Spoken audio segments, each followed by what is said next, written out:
प्रत्येक मराठी घरात आजही दिवसाची सुरुवात पोह्यांपासूनच होते. कांदे पोहे, बटाटे पोहे, दडपे पोहे, साखर पोहे अशा नाना तऱ्हेने पोहे आपल्या सकाळच्या न्याहारीचा एक अविभाज्य भाग बनलेला आहे. पण नाश्त्यासारखाच वाळवणाच्या पदार्थांमध्ये सुद्धा पोह्यांना महत्त्वाचं स्थान आहे.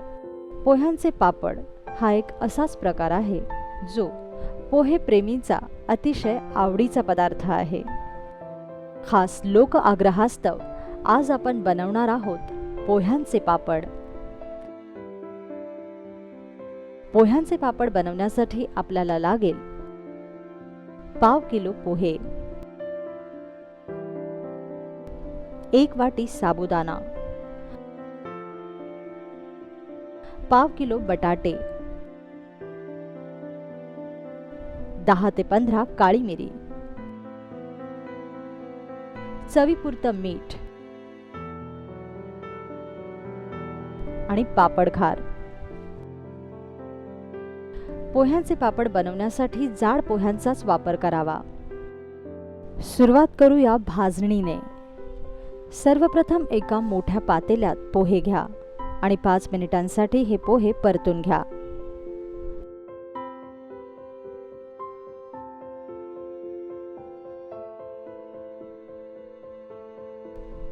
हाताला पोहे गरम लागायला लागले की समजा पोह्यांची भाजणी पूर्ण झाली. पोह्यानंतर अशाच प्रकारे साबुदाण्याची भाजणीही करून घ्या.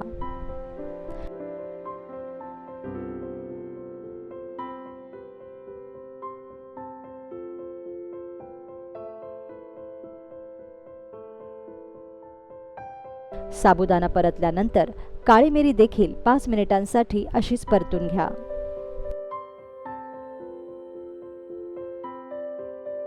आता भाजलेली सर्व जिन्नस एका परातीत काढून घ्या आणि मिक्सरमध्ये दळून याचं पीठ तयार करून घ्या. या दरम्यान साली काढलेले बटाटे किसून घ्या आणि 5 मिनिटांसाठी गरम पाण्यात भिजवत ठेवा. लक्षात ठेवा की बटाटे गॅसवर न शिजवता तापलेल्या पाण्यातच आपल्याला शिजवायचे.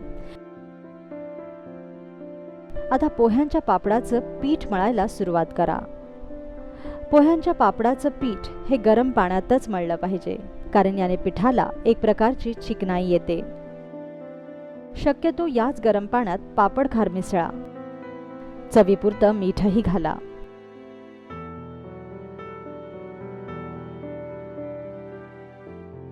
आणि यानंतर गरम पाण्यात भिजवत ठेवलेला बटाट्याचा किस पिठात मिक्स करा.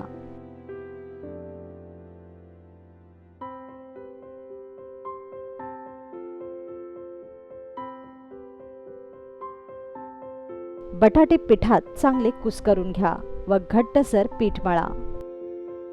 आता मळलेल्या पिठावर एक ओले कापड झाकून ठेवा. याच पिठाच्या छोट्या छोट्या लाट्या लाटून घ्या किंवा पापड प्रेसिंग मशीनचा उपयोग करून अशा तऱ्हेने पोह्यांचे पापड तयार करून घ्या.